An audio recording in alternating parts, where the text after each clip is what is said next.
BJP শাসিত রাজ্যই তো এগুলো হচ্ছে। আজকে নতুন ক্ষমতায় এসছেন, এগুলো বলছেন, এখন শোনা, কিছুদিন শুধু শোনা বলছেন, কিন্তু তার পাশাপাশি এটা বলুন, বিজেপি শাসিত রাজ্য তো পশ্চিমবঙ্গ প্রথম নয়। তাহলে বিজেপি শাসিত অন্য রাজ্যগুলোতে ভয়ঙ্করভাবে নারী নির্যাতন হচ্ছে কেন, আর কলকাতার পশ্চিমবঙ্গই কেন্দ্রীয় সরকারের রিপোর্টে নিরাপদতম শহর হয় কি করে?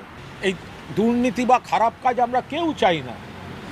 যারাই বন্ধ করবেন খুব ভালো কথা। পশ্চিমবঙ্গে তো বিজেপির একমাত্র সরকার নয়। প্রথম শুনতে ভালো লাগে, এই করব ওই করব, ভালো। প্রথম ঘোষণা করছেন, বিরোধিতা করছি না, শুধু একটা প্রশ্ন করছি, তাহলে আপনাদের অন্য রাজ্যগুলো করতে পারেনি কেন? যারা আজকে ভাতা নিয়ে এত কথা বলতেন, তারা তো মমতা বন্দ্যোপাধ্যায়ের তৈরি ভিতের উপর দাঁড়িয়েই আজকের ঘোষণাগুলি করছেন। তার মানে লক্ষ্মীর ভাণ্ডার ভুল ছিল না।